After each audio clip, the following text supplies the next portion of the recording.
ये भी वही चला सकते हैं नमस्कार सर। नमस्कार, जन जन की बात देखना शुरू कर चुके हैं आप, और मैं हूं आपके साथ सौरभ।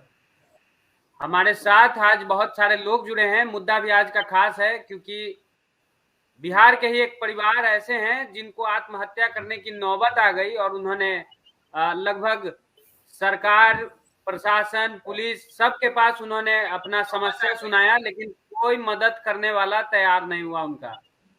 सारा कुछ जानेंगे उनसे। उससे पहले आपको हमारे पैनलिस्ट से परिचय करवाते हैं। हमारे साथ नवनीत जी जुड़े हैं, नेता हैं जनसुराज के, और मदनजीत सरन जी हमारे साथ जुड़े हैं, एडवोकेट हैं, और जो साथ में हमारे साथ मौजूद है विजय कुमार सिंह जी, जिनकी समस्याओं को आज हम दिखाने वाले हैं। पूरी बिहार के सामने समस्याओं को रखेंगे।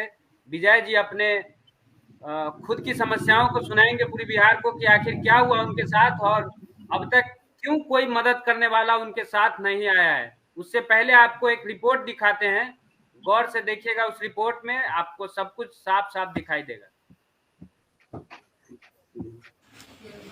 आपके मोबाइल स्क्रीन पे दिख रहा होगा तमाम वो कागजात जिसमें उन्होंने कहां कहां चक्कर लगाया है, ये सब कुछ आपको दिख रहा होगा। तमाम कागजात आपके मोबाइल स्क्रीन पे दिख रही होगी। उन्होंने स्थानीय थाना के पास आवेदन दिया, उसके बाद एसपी महोदय के पास, डीजीपी, मुख्यमंत्री नीतीश कुमार जी के जनता दरबार तक इन्होंने पहुंचा, लेकिन वहां से भी इनको कोई मदद नहीं मिली।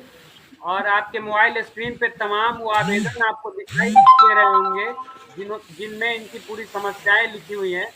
इसके अलावा हम लोग बाद में भी एक पोस्ट कर देंगे उनकी तमाम वो आवेदन की पर्चियां, जिसमें भी आप देख पाएंगे कि क्या कुछ हुआ है इनके साथ।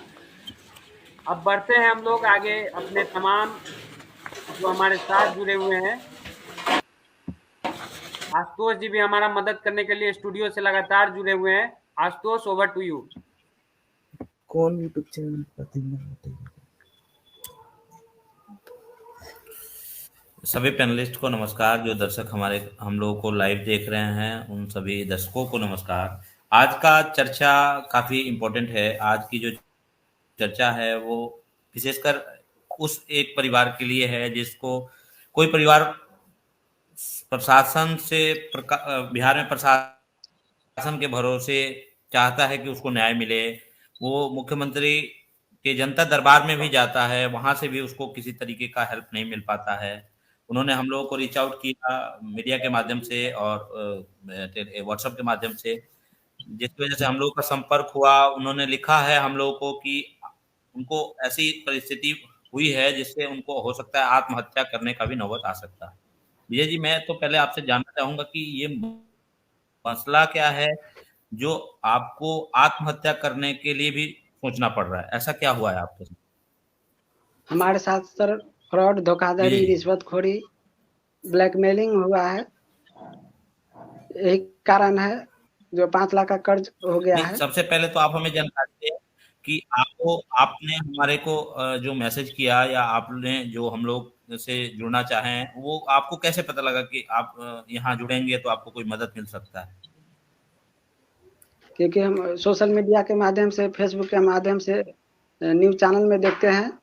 जो मीडिया वाला जो है पूरे बिहार में, पूरे देश में खबर पहुंचाते हैं, और भारत सरकार तक आवाज जाती है, खबर जाती है। इसलिए मेरा विश्वास हुआ जो मीडिया के माध्यम से ही मेरा समस्या का हल होगा। इसलिए सर मीडिया के माध्यम से ही अपना लिखित आवेदन और अपने शिकायत व्हाट्सएप के माध्यम से ठीक भेजे। है, आप अपनी बातों को रखें। आपके साथ समस्या क्या हुई है, फिर बाकी पैनलिस्ट को मैं चर्चा में लाऊंगा। और कहाँ से हैं आप ये भी बताइएगा। साथ क्या धोखाधड़ी हुआ है? मैं विजय कुमार सिंह, ग्राम पोस्ट आप अपना नीलकंठपुर। परिचय भी बताइए ताकि जो दर्शक आपको देख रहे हैं। ग्राम पोस्ट नीलकंठपुर, थाना महुआ से बोल रहा हूँ सर। बताइए हमारे साथ धोखाधड़ी, क्या रिश्वतखोरी हुआ समस्या है। हुई है आपके साथ?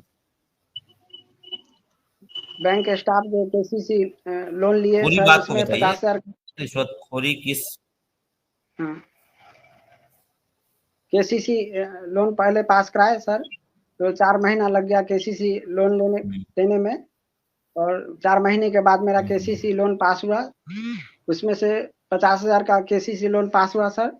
तो 10,000 रुपया विड्रॉवल पहले कराए, तो 8,000 रुपया बैंक स्टाफ और मैनेजर मिलकर 8,000 रुपया बोले आपको देना होगा, नहीं तो आपका केसीसी लोन वापस हो जाएगा। तो उस समय 8,000 रुपया दिए, और जो 40,000 रुपया मेरा 50,000 में 10,000 पहले निकाले, 40,000 जो बच गया, तो अगली बार जब गए पैसा निकालने की जरूरत था तो गए, तो बैंक मैनेजर और स्टाफ बोले जो पहले आपका इंश्योरेंस करा लीजिए, किस बजाज बैंक से इंश्योरेंस। केसीसी करवाया था आपने? दर्शकों को उत्तर बताइए बिहार किस बैंक से केसीसी? उत्तर बिहार उत्तर ग्रामीण बिहार बैंक। ग्रामीण कौन से ब्रांच? अब्दुलपुर शाखा से, अब्दुलपुर ब्रांच। कितने पैसे का था ये ट्रांजैक्शन आपका? कितने का केसीसी हुआ था? 50,000 का सर। 50,000 का केसीसी हुआ आपका। धोखाधड़ी क्या हुआ इसमें? धोखाधड़ी वाला क्या मसला है वो बताइए। धोखाधड़ी हुआ, जो जैसे लोन 4 महीना लग गया केसीसी लोन पास कराने में। जो एजेंट होते हैं ना, दलाल, वो पहले मेरा 15,000 रुपया लग गया केसीसी लोन पास कराने में। धीरे धीरे पैसा ले लिए, ये काम कराना होगा, वो काम कराना होगा सर। उसके बाद 50,000 का जो लोन पास हुआ, तो फर्स्ट विड्रॉवल में 10,000 रुपया उस समय निकाले, तो 8,000 रुपया पहले वो ले लिए बैंक और स्टाफ मिलके। उसके बाद जो 40,000 जो मेरा बच गया, तो अगली बार गए पैसा निकालने के लिए, तो बोले बैंक मैनेजर और स्टाफ जो आप बजाज इंश्योरेंस कराइए, जो पति पत्नी को 60 साल की उम्र में 8,000 रुपया हर एक महीना मिलेगा जिंदगी भर के लिए। तो उसमें बजाज इंश्योरेंस का सारा पेपर सिग्नेचर करा के पेपर रखे हो। और फिर बाद में जब गए पैसा निकालने के लिए, तो बोले जो आपका सारा इंश्योरेंस में पैसा चला गया, और 90,000 का मेरा 90,000 का जो नोटिस जो है सर, ये देख लीजिए, नोटिस है मेरा 90,000 का नोटिस भेजे हैं। तो जो हमारे साथ धोखा हुआ है, और अभी तक 90,000 का नोटिस कौन भेजा है आपको? Bank staff manager. क्या केसीसी? ये वही मैनेजर है जिन्होंने लोन पास किया था? जी सर, ये वही मैनेजर है जिन्होंने लोन पास कराया था, या ये कोई दूसरे हैं जो जिन्होंने आपको भेजा नोटिस?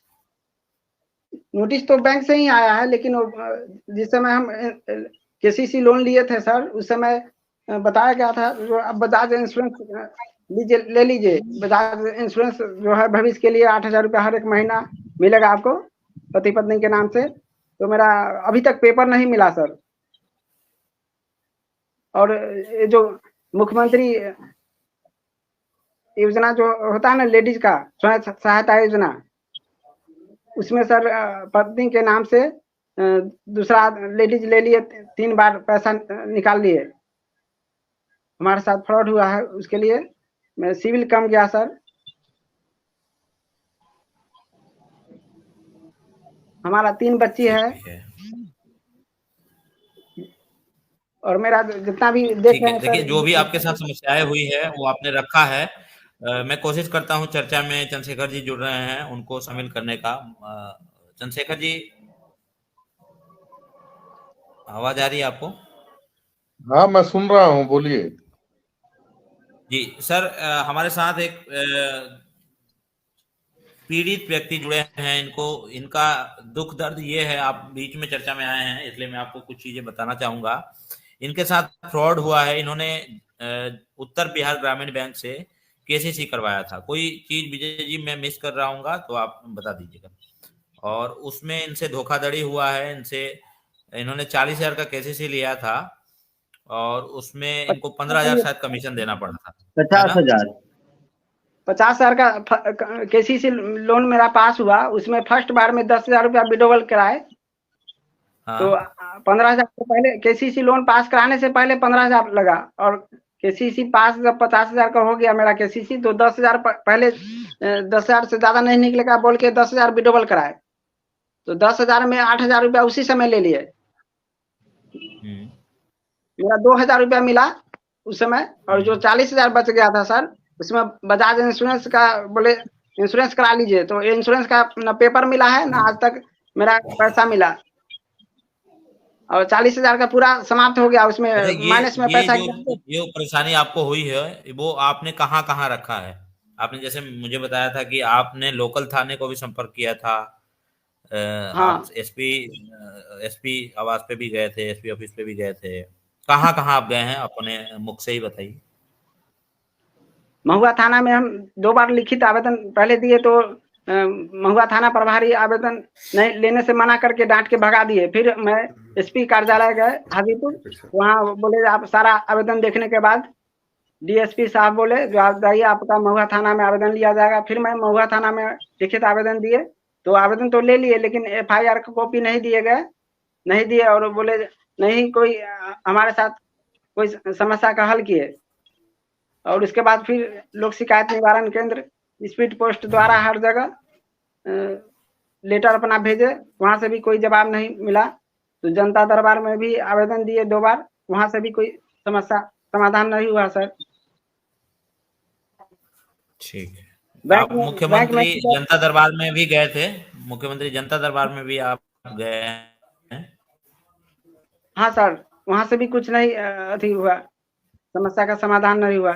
वहाँ नीतीश कुमार जी से आपकी बातचीत हुई थी कोई? जैसे कि नीतीश जी जनता दरबार में जो भी पीड़ित पक्ष जाता है उसको अपने साथ बिठाते हैं, लाइव कार्यक्रम होता है वो, हालांकि अभी बीच में उसमें कुछ मीडिया का पाबंदी लगाई गई है, लेकिन उसमें आपने बात अपना रखा था?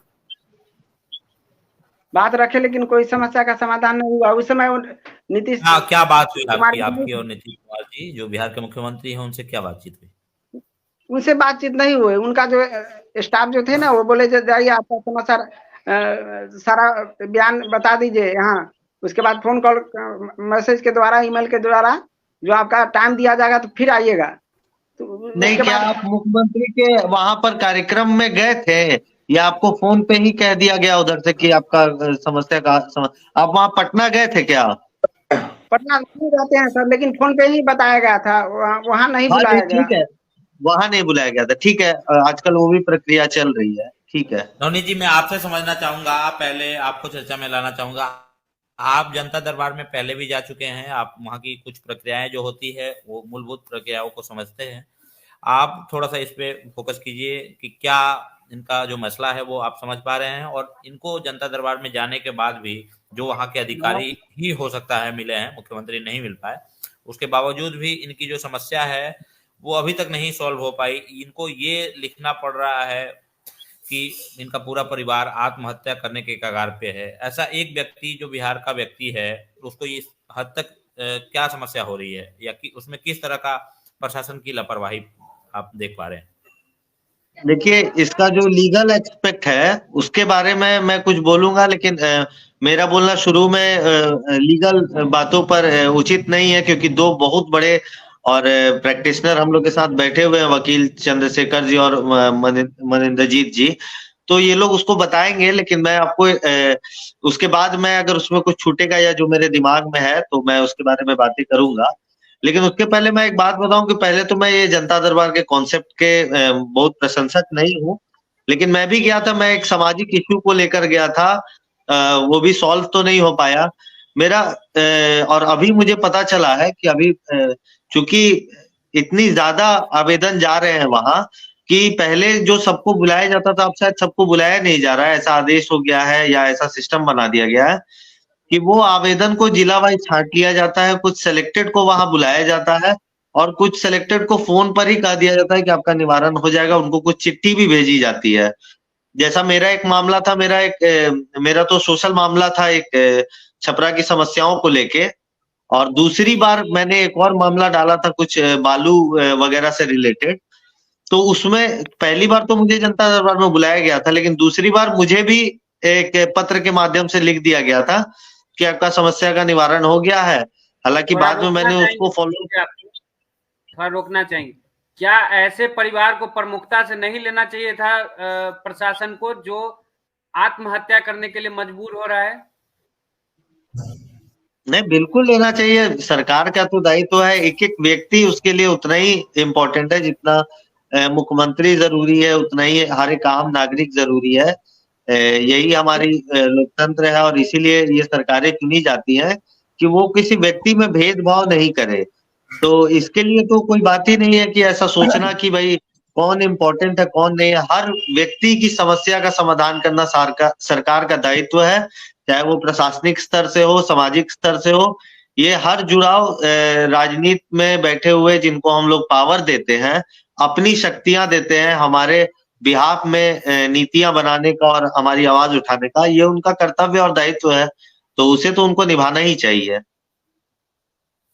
ठीक है, मैं चर्चा में मदनजीत जी को लाना चाहूंगा। सर, आप समझ पाए होंगे कि पीड़ित पक्ष का प्रॉब्लम क्या है, इसका लीगल एस्पेक्ट क्या हो सकता है, अगर आप कुछ समझा पाए हम लोगों को या दर्शक जो हमारे साथ जुड़े हैं, या विजय जी जो खुद पीड़ित हैं, जिनके साथ ये समस्या हुई है, इनका अगला स्टेप क्या ये कर सकते हैं जिससे इनको मदद मिले, थोड़ी बहुत जो भी मिल सकती है।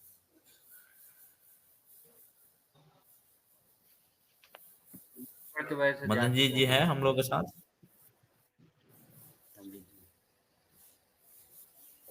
चंद्रशेखर जी या मदनजीत जी में से कोई लोग जुड़े हैं हमारे साथ?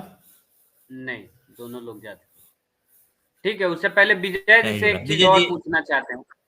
हाँ हाँ, विजय जी ये बताइए कि आप जब पहले, क्योंकि आपके साथ जो भी हुआ तो पहले आप स्थानीय थाना के पास पहुंचे होंगे, तो थाना का स्थानीय थाना का क्या जवाब था आपके उस बयान के बाद? क्या हुआ था, थोड़ा बारीकी से समझाइए। 4 पेज का देखिए, मेरा 4 पेज का लेटर है लिखा हुआ। 4 पेज का लेटर जो हम थाना प्रभारी को दिए थे, सारा लेटर पढ़ने के बाद वो बोले ये मेरा आपका समस्या जो है जनता दरबार का समस्या है। कैमरे पे दिखाइए सही से। देखिए, मैं विजय जी से एक और बात जानना चाहूंगा कि इसको पहले ये भी बताएं साथ ही साथ कि जो हर जगह वो गए वहां से क्या इनको जवाब मिला, ये भी ये बताते चले तो हमारे लिए सुविधा होगी आगे की बात बताने में। थाना से क्या रिस्पांस मिला, डीएम यहाँ क्या मिला, मुख्यमंत्री यहाँ क्या मिला, ये तो इन्होंने बताया। वैसे ही हर जगह जहां ये गए तो वहां से इनको क्या रिस्पांस मिला, ये भी ये बताएं। इसीलिए हम स्थानीय थाना से शुरुआत की है। बताइए विजय जी। स्थानीय थाना जो महुआ थाना हुआ ना, वहां गए तो सारा पढ़ने के बाद मेरा लिखित आवेदन बोले जो आप जनता दरबार का मसला है, आप जनता दरबार में ही सहायता मिलेगा। हम लोग पुलिस प्रशासन जितने भी हम लोग को उतना ऑर्डर नहीं है। कोई भी जैसे किसी चोरी डकैती रजिस्टर हुआ वहाँ? क्या आपका केस रजिस्टर हुआ था? नहीं हुआ सर। अच्छा, ठीक है। फिर एसपी यहाँ क्या हो गया? वहाँ मेरा लिखित आवेदन पढ़ने के बाद बोले जाइए विजय जी, आप जाइए महुआ थाना में, आपका कंप्लेन लिया जाएगा। फिर मैं महुआ थाना में गए तो आवेदन लेके 1 घंटा बैठा है। मदन जी आपसे जानना चाहेंगे हम लोग, टेक्निकल एक्सपर्ट, आपका बीच में लाइन कनेक्शन टूट गया था, हम लोगों से संपर्क टूट गया था, जिसकी वजह से आप शायद सवाल नहीं सुन पाए होंगे। मैं रिपीट कर रहा हूँ एक और सवाल आपसे कि जो विजय जी हैं, इनकी समस्याएं सुनी आपने, इसमें टेक्निकल एस्पेक्ट क्या हो सकता है जो लीगली आप सजेस्ट करना चाहेंगे इनको? पहली बात तो ये कि विजय जी के बारे में बताइए कि पढ़े लिखे हैं कि नहीं। विजय जी सवालों का जवाब दीजिए जो मदन जी पूछ रहे हैं आपसे। जी सर। आप पढ़े लिखे हैं? पढ़े लिखे। कितना पढ़े लिखे हैं आप? 8 क्लास तक। कितना पढ़ाई लिखाई किया आपने? 8 क्लास तक पढ़ाई किया आपने, ठीक है। 8 क्लास तक, बताइए मुझे जी। तो पहली बार हम विजय जी से 3-4 सवाल चाहेंगे पहले पूछना है।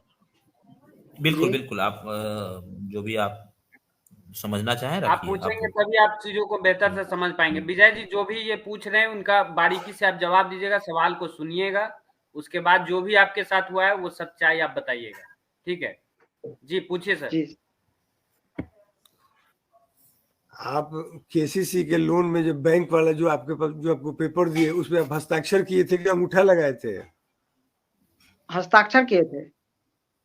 और उसमें गवाह लोग भी था? गवाह थे। तो आप उसको पढ़े नहीं?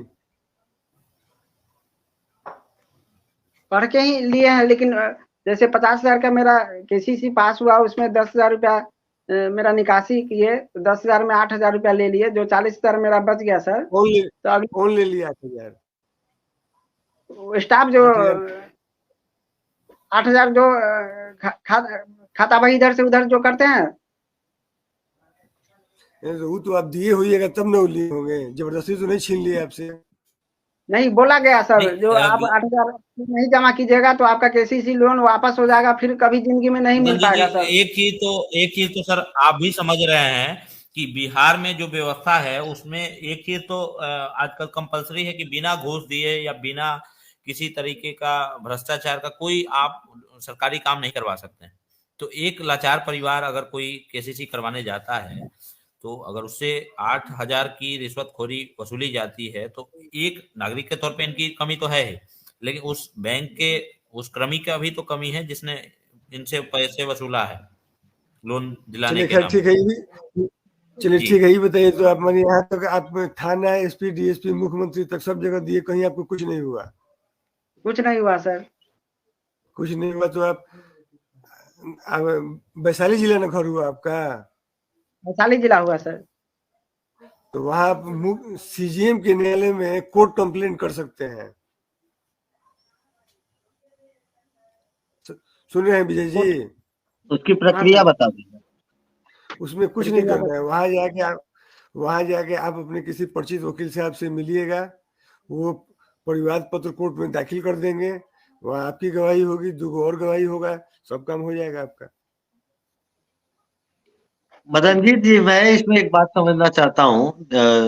मैं भी लॉ का स्टूडेंट हूँ, तो एक बात तो जैसे जो इनके पक्ष में शायद नहीं जाती होगी, मुझे ऐसा लगता है जब भी इस तरह के मामले आते हैं तो इनका जो पहला उसमें जो स्टेटमेंट आ रहा है वो ये आ रहा है कि भाई इनकी जो स्थिति आज आर्थिक रूप से कमजोर हो गई, उसमें सबसे बड़ा कारण है कि इनके साथ भ्रष्टाचार हुआ। लेकिन इन्होंने जो रिश्वत दी, तो ये तो भारतीय जो दंड संहिता है उसके अनुसार तो रिश्वत लेने वाले से ज्यादा आरोपी रिश्वत देने वाला भी हो जाता है। तो इस चीज को भी समझना हो कि ये कंप्लेन करेंगे तो इनके अगेंस्ट भी ये बातें जाएंगी या क्या होगा?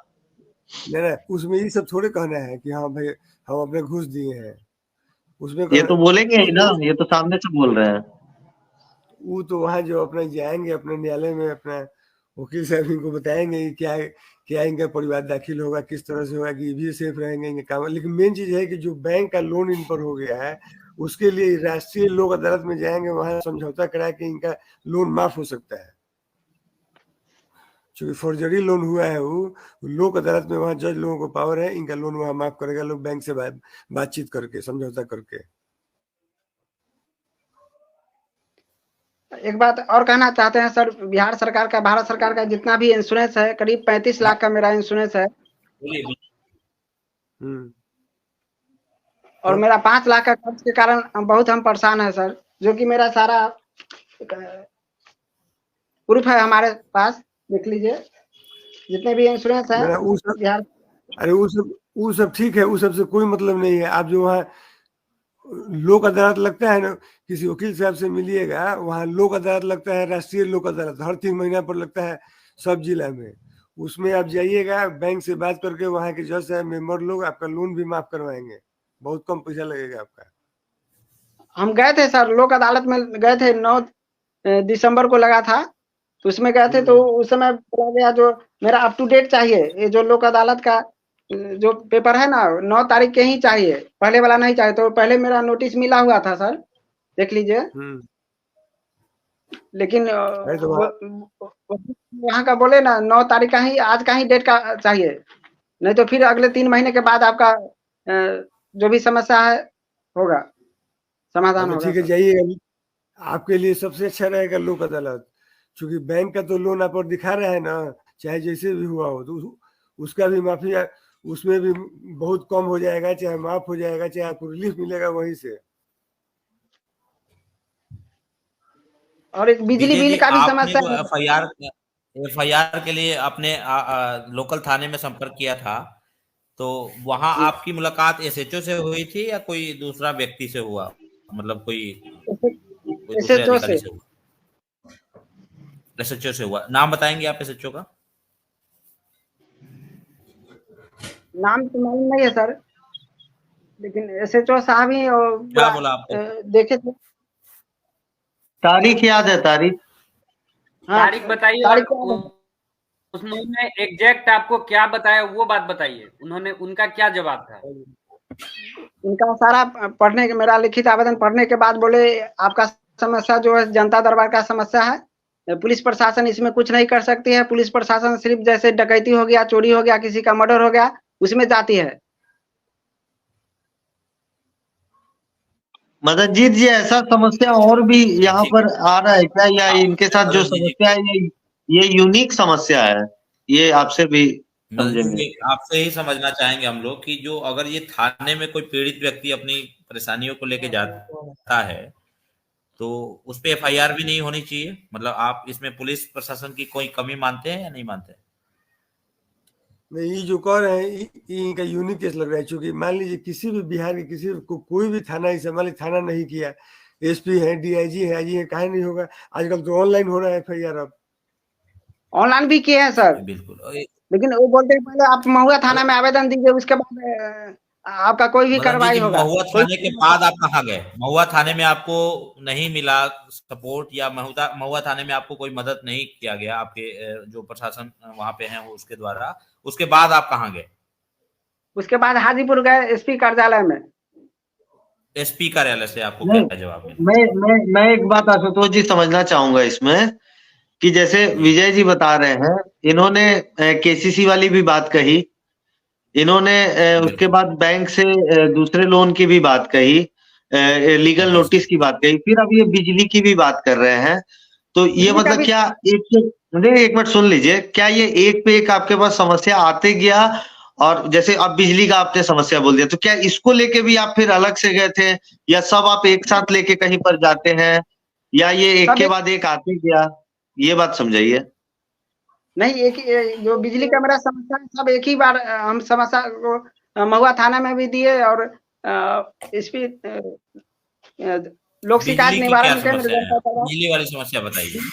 एक समस्या आपने बताया जो आपको लोन में धोखाधड़ी हुआ, बिजली की क्या समस्या? बिजली का समस्या है सर, मेरा पापा के नाम से 10 साल पहले बिजली कनेक्शन लिए सर, ठीक है।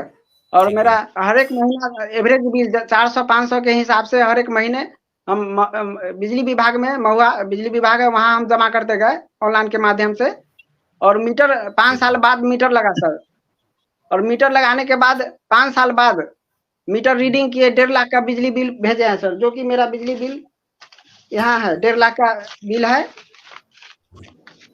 देखिए सर, इसके लिए आपने कहाँ संपर्क किया?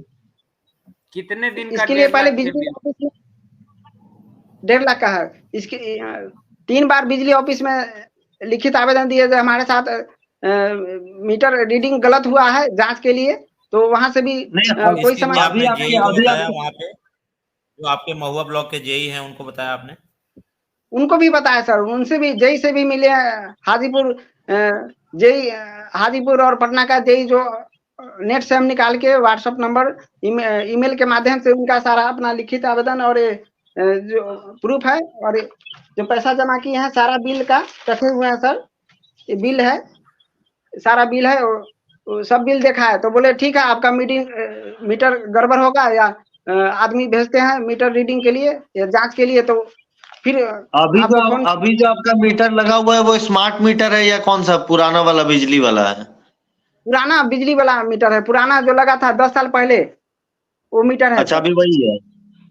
हाँ। ठीक है। अच्छा, तो अभी भी बिजली का बिल में कोई दिक्कत आता है, या जो आ गया अब ठीक आ रहा है?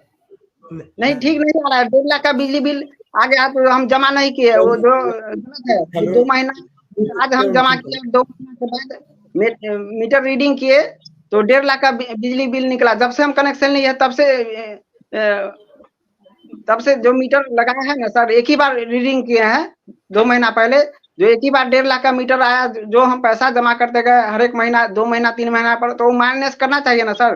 तो माइनस नहीं हुआ है, 1.5 लाख का पूरा बिल भेजे हैं, जो कि बोल रहे हैं कि आपका बिजली मीटर के हिसाब से पैसा देना होगा 1.5 लाख रुपया, जो हम गरीब आदमी कहाँ से दे सकते हैं सर। इसके लिए महुआ थाना, लोक शिकायत निवारण केंद्र, जनता दरबार और हर जगह जेई के पास, महुआ जेई, हाजीपुर जेई और पटना जेई, व्हाट्सएप के माध्यम से, ईमेल के माध्यम से सारा हर जगह आवेदन दिए, लेकिन कहीं से भी समस्या समाधान नहीं हुआ सर। ठीक है विजय जी, आपकी समस्याओं को समझा हम लोगों ने। थोड़ा सा मैं मदनजीत जी के पास जाना चाहूंगा। मदनजीत जी, सर ये समस्याएं तो अक्सर हम लोग मीडिया चैनलों पे या बाकी जो बिहार में अमूमन ये समस्याएं सुनते आ रहे हैं कि बिहार की जो बिजली की समस्या है, बिजली बिल इतने बढ़ा के भेजे जाते हैं, जो बिजली के बिल के वजह से लोगों को अक्सर परेशानी का ये सामना करना पड़ता है। तो इनका ये अगर इस तरह का कोई मसला है तो जिसके लिए इनका बिल भी आया है, तो वो तो एक बड़े धोखाधड़ी, ये तो उससे भी बड़ी धोखाधड़ी है जो इन्होंने केसीसी का मसला बताया, उससे भी बड़ा है कि कोई परिवार जिसको 50,000 40,000 लोन लेना पड़ रहा है, वो 1.5 लाख का बिल कैसे दे पाएगा सर? बिल्कुल बिल्कुल, उसके लिए वही कोर्ट पर विवाद है।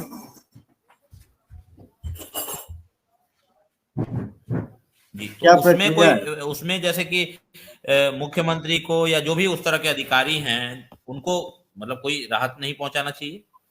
किसी परिवार को अगर इस तरह की परेशानी हुई है तो इनका उसके लिए जो इन्होंने हमें मैसेज किया है कि ऐसी स्थिति है हमारे साथ कि सर हम पूरा परिवार के साथ आत्महत्या कर सकते हैं, नहीं, कुछ तो नहीं, ये एक कुछ माहौल नहीं बनाया जा रहा है एक परिवार के साथ, तो कि वो परेशान होके उसके लिए न्यायालय में जी जाए, न्यायालय में जाए, मुख्य न्यायिक दंडाधिकारी के न्यायालय में इनका परिवार दाखिल होगा, वहाँ इनकी गवाही होगी 192 सीआरपीसी के तहत, 2 और गवाह जामीन होंगे, दोषी लोगों पे सब बन जी जाएगा।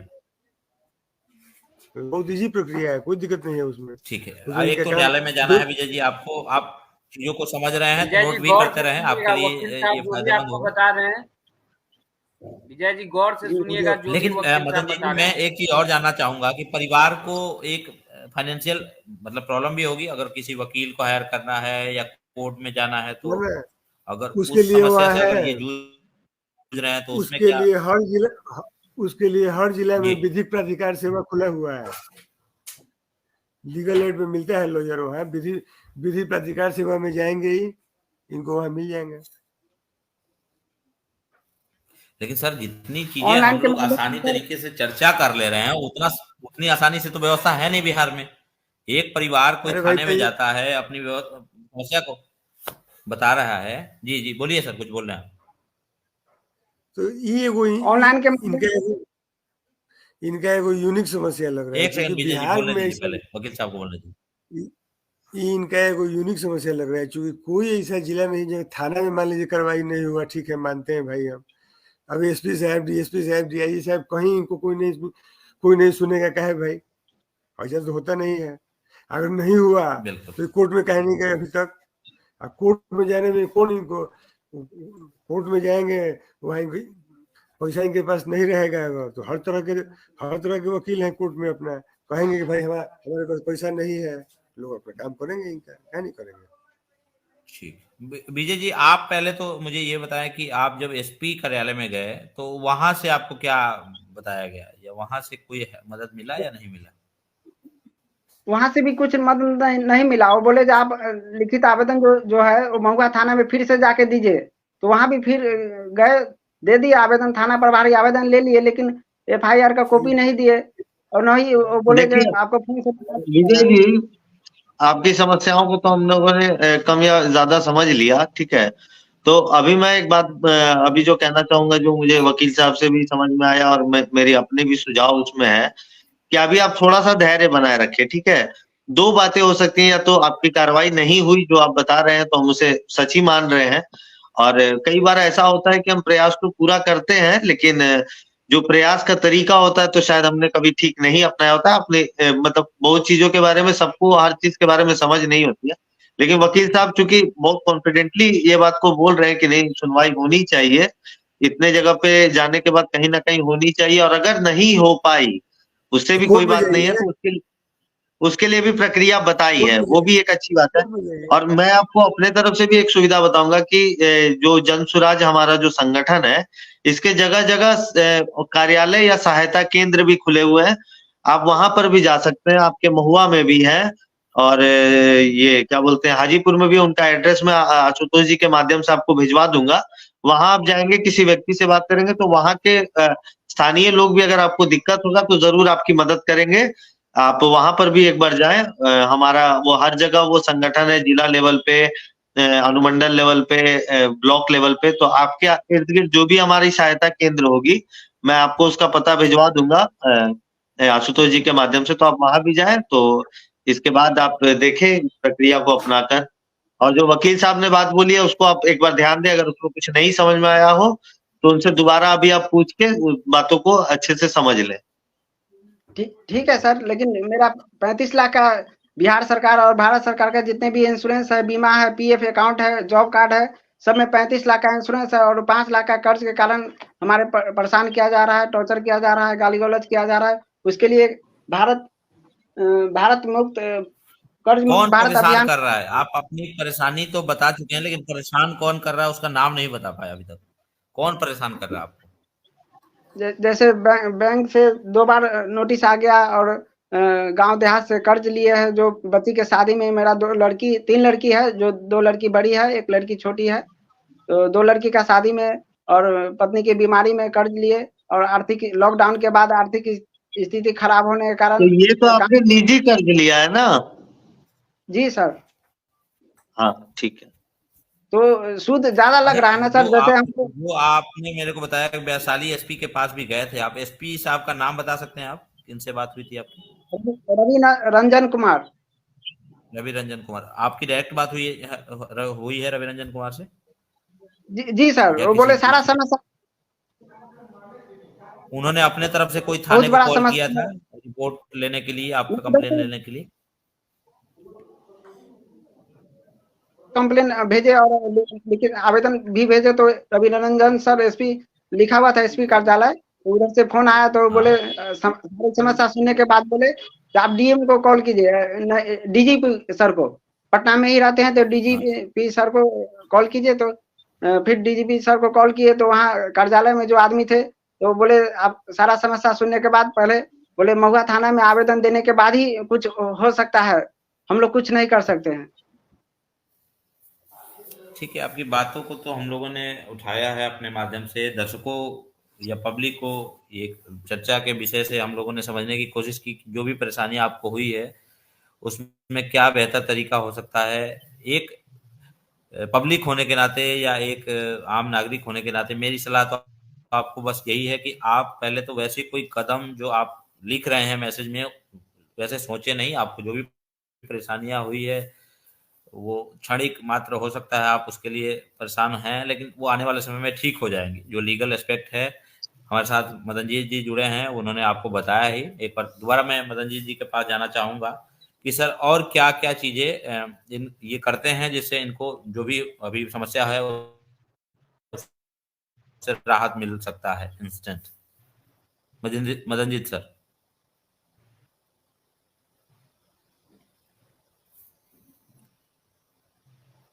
वकील साहब हैं लाइन पे? लाइन पे है बट शायद नवनीत जी आप जरा बताएं, या आप मैं यही कहूंगा कि मदद है तो बताएं कि ये कैसे किया जा सकता है। वकील साहब ने इनको प्रक्रिया बता दी है। मैं भी उस बात से बहुत सहमत हूँ। उसके बारे में मुझे भी जो जानकारी है उनको उन्होंने तो डिटेल में बताया है। यही प्रक्रिया है जो इनको मदद करेगी और इस प्रक्रिया से ये जाए। बाकी आपके संपर्क से है, मैंने समाधान केंद्र का भी बात बताया है, वहां भी ये जाएंगे तो इनकी समस्या निश्चित हल हो जाएगी। और यही बात है, ये अपने ऊपर धैर्य रखें, वकील साहब की बातों को याद रखें। अगर मन में कोई सवाल है तो वकील साहब से अभी पूछ लें। ठीक है विजय जी, हम अपने दर्शकों से भी ये चीज रखना चाहेंगे कि कोई दर्शक जो हमें देख रहे हैं या देखेंगे बाद में इस वीडियो के माध्यम से, उनको कोई भी इस तरह की जानकारी है जिसमें कि ये विजय जी को मदद हो सकता है, आपका एक मदद एक परिवार के लिए काफी हो सकता है, तो आप जरूर मदद करने की कोशिश करें। और जन जन की बात के इस मुहिम के तहत हमारा प्रयास यही रहता है कि जो बिहार के एक कोई पब्लिक को भी परेशानी है, हम आप दर्शकों के बीच रखें। और एडवोकेट साहब हमारे साथ दोबारा जुड़ रहे हैं। जी जी सर, एक बार हम आपसे जानना चाहेंगे कि जो भी परेशानियां हुई है उसके लिए कोई इंस्टेंट इनके पास अगर आप बता पाए कि कोई परिवार उसमें किस तरीके से और बेहतर फील कर पाए। अरे तो कुछ नहीं, ये तो सब जगह गए लेकिन न्यायालय में नहीं गए अभी तक। ये सीजीएम के यहाँ एकदम एक सिंपल कंप्लेंट फाइल करेंगे, 2 अपना गवाह देंगे, सारा काम इनका हो जाएगा। ठीक है, पहला काम तो विजय जी आपको ये करना है कि आप सीजीएम कोर्ट में जाइए, आप अपना गवाह पेश कीजिए और अपना पहले कंप्लेंट वहां रखिए कि आपको जो भी परेशानी हुई, आपने पुलिस थाने में गए, उसमें आपका कंप्लेन नहीं लिया गया, सीजीएम एटलीस्ट आपका कंप्लेन दर्ज करेंगे। आगे की प्रक्रियाएं क्या होंगी मदन जी? उसके बाद न्यायालय की प्रक्रिया है, अपना धीरे धीरे सारा काम होगा। जो भी इनको रिलीफ मिलेगा वहीं से मिलेगा। अब पुलिस में तो सब जगह इसमें समय तकरीबन कितना लग जाता होगा? अब समय इनके ऊपर है, ये अपना मुकदमा के पैरवी करने में कितना मुस्तैद है, जितना एक्टिव रहेंगे जल्दी होगा।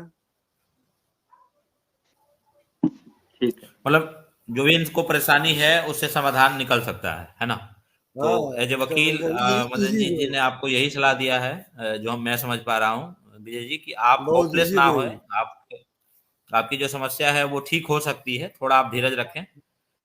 और फाइनेंशियल प्रॉब्लम है आपको, उसको हम लोग मदद करने की कोशिश करेंगे जिस तरीके से हो पाए। लेकिन आप जो हाँ भी अपना कंप्लेन रख रहे हैं वो बेहतर तरीके से रखें, ताकि आपको कोई आने वाले समय में समस्या ना हो। रहा बात आपने बिजली बिल का मसला उठाया, ये बिजली बिल की समस्याएं आपको बिजली विभाग है, आपके यहाँ दफ्तर होगा, जिले में भी दफ्तर होगा, वहां से भी आप उसको रख सकते हैं।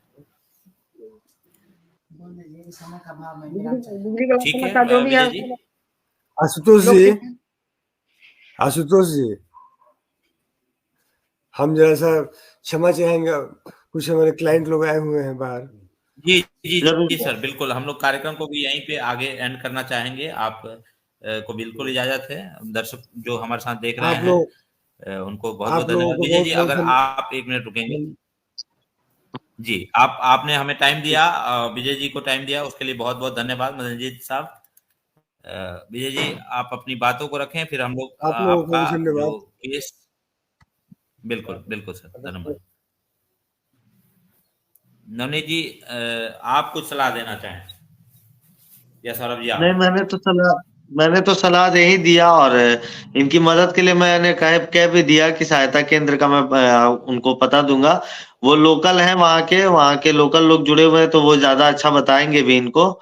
और जिस तरह की भी सलाह या सुझाव या फिर कोई मदद जो डायरेक्ट भी दे सकते हैं, तो हमसे आपसे बेहतर वही लोग दे सकते हैं जो इनके इर्द गिर्द जितने नजदीक हैं, तो वो मैं बता दूंगा। एक बार वहां भी जाएंगे, और जो भी यहाँ से इनको अभी तक मदद मिली, ये पूरे 1 घंटे के चर्चे के दौरान इसको ये इस्तेमाल करें और धैर्य रखें अपने ऊपर, और इसको आगे प्रक्रिया को फॉलो करें। और आपसे भी जानना चाहेंगे कि आप क्या चाहते हैं। आपने जैसे कि हम लोगों को रीच आउट किया था, लेकिन उसके पीछे मकसद क्या है आपका, कि आप क्या चाहते हैं, आपका क्या समाधान हो सकता है?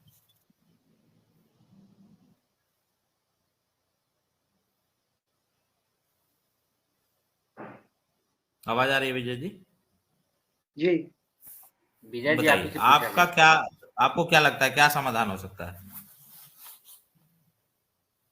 समाधान के लिए अपने स्तर से हर जगह पुलिस प्रशासन से लेके बिहार सरकार, भारत सरकार के तक में स्पीड पोस्ट द्वारा हम भेजे हैं भारत सरकार को भी अपना लेटर, लेकिन कहीं से भी कुछ समस्या हल नहीं हुआ। जानबूझकर हमारे साथ न्याय नहीं मिला है अभी तक, जो कि 35 लाख का मेरा इंश्योरेंस बीमा है, जितने भी है प्रॉपर्टी है, जो कि 5 लाख के कर्ज के कारण बहुत परेशान है।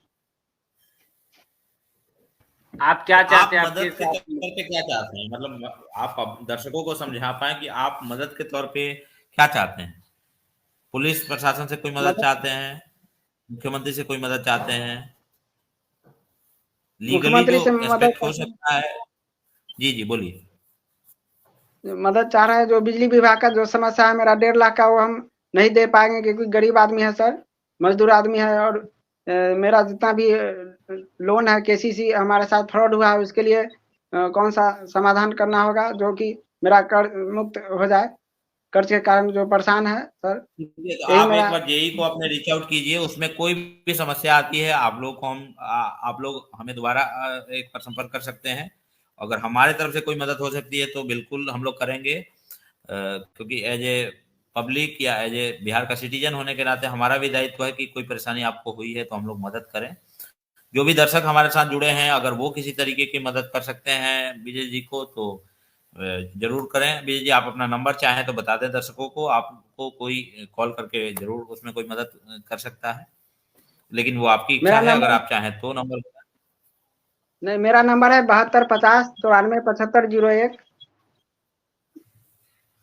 जो कि आप लोग से मीडिया के माध्यम से बिहार सरकार, भारत सरकार को बताना चाहते हैं। मेरा 35 लाख का इंश्योरेंस है, जिसमें मेरा 5 लाख का एक कर्ज बार के और कारण बोलिए, बहुत नंबर एक बार और बोलिए।